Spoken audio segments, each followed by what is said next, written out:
If I'd ignored that voice the first time, maybe they wouldn't still be following me. It's strange how memory works. I can't remember the last thing I ate that night, but I can remember the sound. That robotic, broken hello. It happened 2 years ago, the night before Halloween. Ashfield, Oregon, a small town that always felt safe. Too safe. Back then, I didn't believe in curses. I liked small thrills, late drives, old parks, fog on empty streets. That night was supposed to be one of those harmless things. Pumpkin carving with my best friend Noah.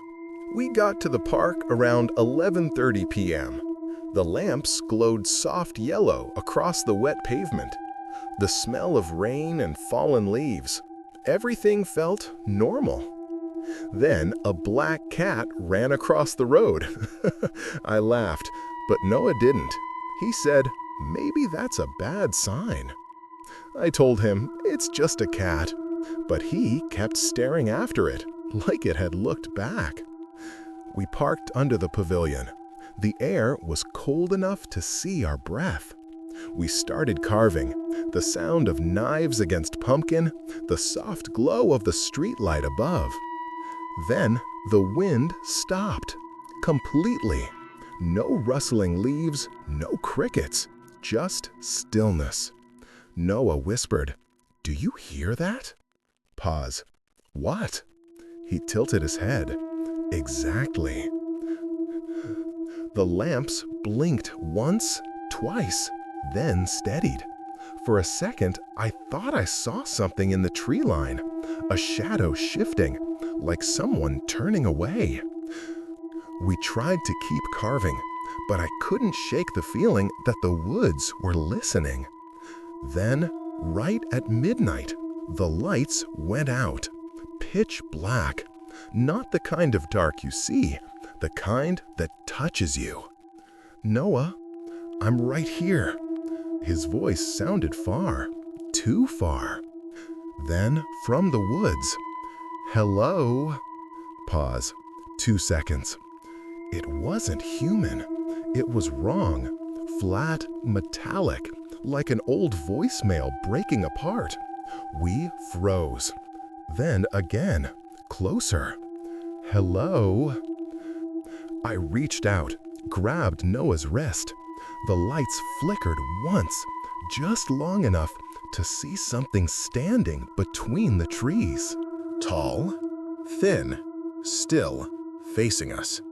Then darkness again. We ran. Neither of us spoke. The car engine roared, tires sliding on wet pavement. Another black cat crossed in front of us. The same one, maybe, or maybe not. 2 days later, Noah sent me a file. No message, just hello.mp3. When I played it, static. Then that same robotic hello. I texted him, no reply. Called, voicemail. The next morning, his mom said he never came home. The next morning, weeks passed, people moved on, but the sound didn't. It followed me. I'd wake up at 3:12 a.m. every night, always the same time. Sometimes it came from the vents, sometimes from my phone, once from inside my closet. I stopped sleeping there. One night, I found the file had duplicated itself, each copy a little longer than the last, each one ending with breathing. Slow, human, close. When I recorded myself sleeping, I heard a third voice, not mine, not Noah's, whispering between breaths, "I found you." Last week, I got a message, no name, just coordinates, Ashfield Park, and an audio clip, static, then a whisper, "Hello." So I went back. The park was half gone, fog curling through broken swings. The pavilion collapsed. Everything smelled like rust. Then I saw it.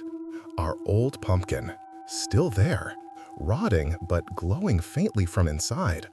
And next to it, Noah's phone, screen cracked, still recording. I picked it up. On the display, hello new.mp3. Playing. Static hissed. Then a whisper said my name.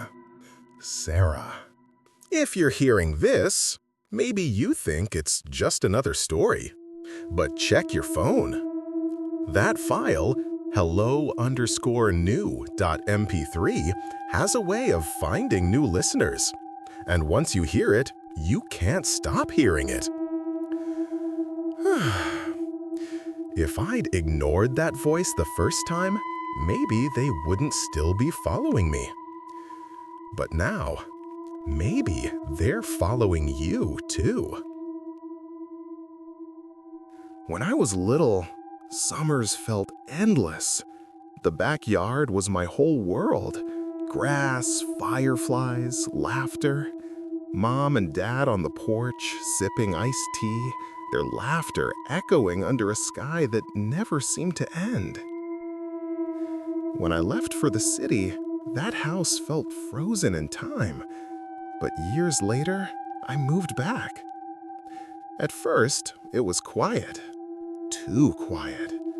The air was thick, like even the crickets didn't want to sing. The first night, I washed dishes at the kitchen sink. The window opened to the tree line. The moonlight spilled over the grass, and the woods stood like a wall. And then I saw it. A figure. Tall, thin, motionless. At first, I thought it was a trick, a shadow from the trees. But it wasn't moving. It was watching. I leaned closer to the glass.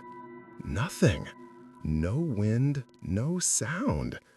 I flicked on the porch light, and it froze. Something about it felt wrong, like it had been moving until I caught it. I shut the curtains and told myself it was nothing. But the next night, it came back. Closer.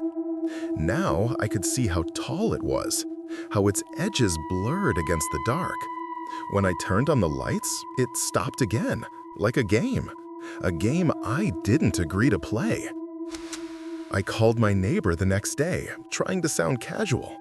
"Hey, have you seen anyone hanging around at night?" She paused. Then she said something that made my stomach drop. "We've seen him too." Her voice lowered. "Don't let him in the house." The way she said it, flat, certain, shook me more than the figure itself. Every night after, he came back, always closer, always watching. Until one night, I saw his face. But it wasn't a face at all. It was a blur, like the air itself was smudging it. And every night after, it changed. Just a little bit.